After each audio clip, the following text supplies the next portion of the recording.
Good morning po sa inyong lahat. Hingi po ako sa inyo ng recommendation kasi po, nandito kami sa Philippines today ng anak ko at gusto po naming mag-travel.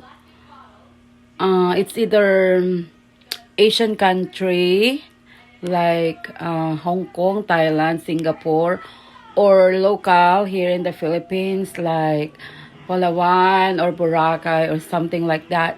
Hingi po sana ako sa inyo ng recommendation kung paano po ang gagawin kasi hindi po kami makadecide. Ang hirap po talagang mag-decide.